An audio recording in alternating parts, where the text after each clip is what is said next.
L'Europe des présidents. Pompidou ou le coup de l'axe franco-britannique.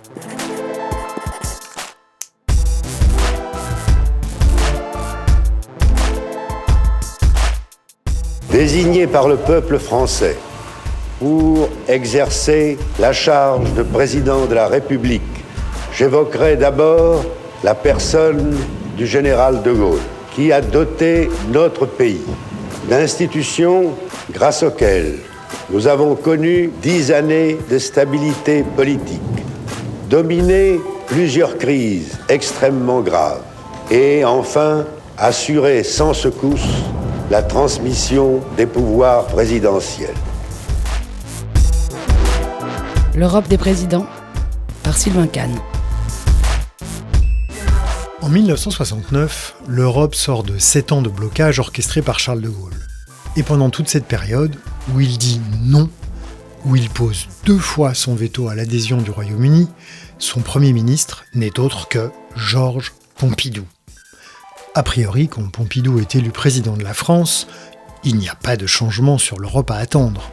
Et pourtant, c'est sous Pompidou que le Royaume-Uni rejoint le marché commun le 1er janvier 1973. Quel retournement, n'est-ce pas ?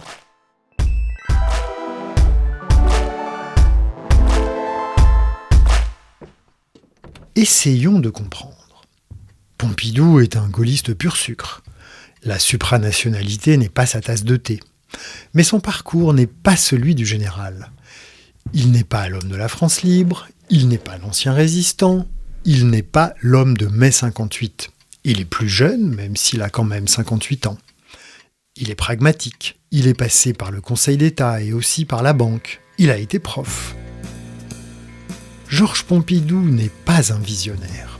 En fait, on ne sait pas trop à quoi s'attendre de sa part, si ce n'est qu'en digne héritier de Gaulle, il lui sera fidèle. Ce qui change en fait dans le paysage européen, ce n'est pas la France, c'est l'Allemagne. Konrad Adenauer, le chancelier partenaire de Gaulle, le cofondateur de la CE et de la CK, Adenauer donc, a quitté le pouvoir en 1963. Le nouvel homme fort se nomme Willy Brandt. Brandt est un homme politique célèbre en Allemagne de l'Ouest, et pour cause. Socialiste, il a résisté au nazisme. Ancien maire de Berlin-Ouest, il s'est opposé à l'URSS et à la RDA, l'Allemagne de l'Est, au moment de la construction du mur en 1961. Devant la tombe du soldat polonais inconnu, et ici devant ce qui rappelle la mort de 6 millions d'hommes et de femmes, et les martyrs du ghetto, M. Brandt est sincère, bouleversé.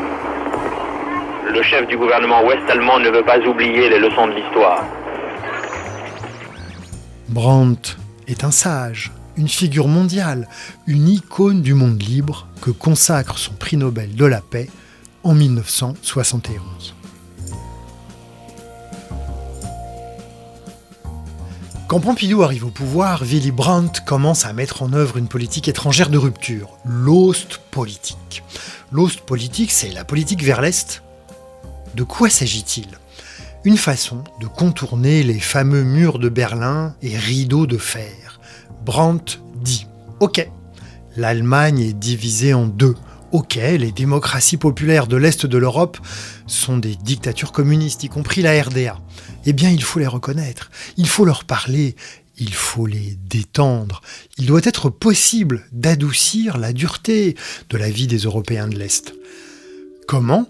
Par la coopération culturelle, la coopération économique, éducative, universitaire, scientifique, littéraire. Plus il y aura de contacts et d'échanges entre l'Est et l'Ouest, dit Brandt, plus on rapprochera les peuples et les économies séparés par la guerre froide, et mieux ce sera.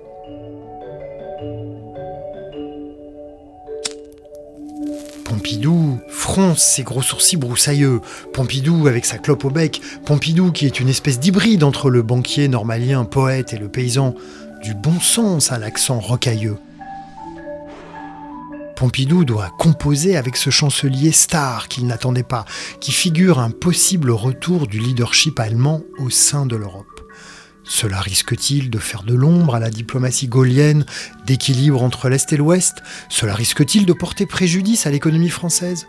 Pompidou est connu pour ses grands plans de modernisation de l'industrie de la France. Or, il est confronté au retour de l'inflation et peut-être déjà au creusement de la performance économique entre l'économie allemande et l'économie française, un grand classique. Fort de ces considérations, l'héritier de De Gaulle voit les demandes répétées du Royaume-Uni d'entrer dans l'Europe sous un nouveau jour. Si la France faisait entrer la perfide Albion, elle gagnerait une alliée de taille. À deux, elle pourrait faire contrepoids aux idées des sociodémocrates allemands qui veulent faire avancer l'Europe vers la fédéralisation. Les Britanniques souhaitent, eux, profiter du marché commun pour renforcer leurs entreprises, leurs exportations, leur économie, exactement comme Pompidou et De Gaulle avant lui, au profit de la France. Faut-il nous engager hardiment dans la voie de la construction européenne? J'affirme que oui. À l'époque des superpuissances, une nation comme la France ne peut préserver sa pleine existence politique, économique, monétaire qu'en s'unissant étroitement à ses voisins. Faut-il ouvrir les portes de l'Europe à 4 nouveaux pays, dont l'Angleterre? J'affirme que oui. Voilà comment on peut expliquer ce paradoxe d'un héritier de Charles de Gaulle faisant entrer le Royaume-Uni dans l'Europe. Et, comble de trahison, Il faut que vous votiez dimanche. Vous le devez. Pompidou recourt à l'instrument politique gaulliste par excellence, le référendum. En votant oui, vous choisirez pour notre pays la voie de la prospérité et de la grandeur. Alors que votre oui soit celui de la sagesse. Que votre oui soit le oui de l'espérance. Vive la France dans une Europe unie, indépendante et pacifique. Notre édition de 13h. Opération estimation référendum. Le 23 avril 1972, le peuple français dit oui à l'entrée du Royaume-Uni dans le marché commun. Dans les années 60, les sommets européens, rassemblant les chefs d'État et de gouvernement, sont rares. À peine arrivé à l'Élysée, Pompidou en provoque un. Il se tient à La Haye, dans la capitale hollandaise, les 1er et 2 décembre 1969. L'objectif de Pompidou, replacer la France au centre du jeu européen. À la surprise générale, il dit oui. Oui à la construction européenne, oui à l'élargissement au Royaume-Uni, et même oui à l'approfondissement du marché commun. Quel meilleur moyen de le faire que de créer une union économique et monétaire ? Je crois pouvoir dire que cette conférence aura été heureuse pour la France d'abord, heureuse pour l'Europe à qui elle ouvre de nouvelles espérances. Incroyable, non ? Quelles sont les premières réactions en Grande-Bretagne de Londres, Jean Lefebvre? Évidemment, on s'attendait à mieux ou à plus. Toutefois, on reconnaît que l'attitude des 6, et spécialement celle de la France, constitue une ouverture très positive. Cela, estime-t-on ici, pourrait conduire à ouvrir enfin les pourparlers Europe-Grande-Bretagne avant l'été prochain. La porte est enfin ouverte, estiment les observateurs britanniques, reste à savoir seulement si elle n'est pas trop étroite. Nous tous, qui vivons avec l'euro dans nos poches, et dans l'union économique et monétaire du traité de Maastricht, nous avons oublié le projet de Pompidou. Sans la grave crise économique et financière des années 1970, une parité fixe entre les monnaies européennes, une banque centrale européenne, voire une monnaie unique aurait vu le jour en 1980, 20 ans avant notre euro. Mais leur projet d'union économique et monétaire a été torpillé en plein vol dès 1971. Cette année-là, le 15 août très précisément, le président américain Nixon a mis fin à la convertibilité du dollar en or qui assurait la stabilité des taux de change et du système financier international.